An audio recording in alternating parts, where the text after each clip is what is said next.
দেখেন ভাই দেখেন, শয়তান আমাদের কিভাবে ধোঁকা দেয়। কি করছো হে সুন্দর যুবক? ভালো কন্টেন্ট দেখে ভালো কিছু শিখতে চাচ্ছি। এটা স্কিপ করো না। দেখেছো কত সুন্দরী মণি, কত লোভনীয় ফিগার। যদি একবার কাছে পেতে। এই রিলসের চেয়েও আরো মজার কিছু দেখছো না কেন?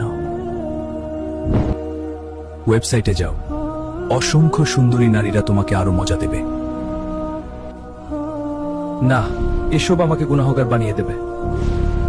তারা কিন্তু অনেক আকর্ষণীয় এবং একদম খোলামেলা। আর তুমি তো একাই আছো, কেউ তো দেখে ফেলছে না। আল্লাহ তো দেখছেন। এই পাপ আমি করতে পারবো না। যৌবন বয়সে একটু আত্ম দেখলে কিছু হবে না। এই সমাজের সব বয়সের মানুষই নিয়মিত দেখে। দেখার পরে না হয় তওবা করে নিলে। আমাকে ধোঁকা দিয়েও কোনো লাভ হবে না। বারবার এমন তওবা করা তো তামাশা ছাড়া কিছুই না। তুই চলে যা। তোদের সমাজের দিকে তাকিয়ে দেখ, সবখানে আমি পাপের জাল বুনে দিয়েছি। তুই কোন পাপ থেকে নিজেকে বাঁচাবি? যাদের অন্তরে পালনকর্তার প্রতি দৃঢ় ঈমান আছে, তুই তাদের কিছুই করতে পারবি। যারা এই পাপে জড়িয়ে গেছে, দোয়া করি তারা যেন ঈমানের পথে ফিরে আসে। আদম সন্তানদের আমি দেখে নেব।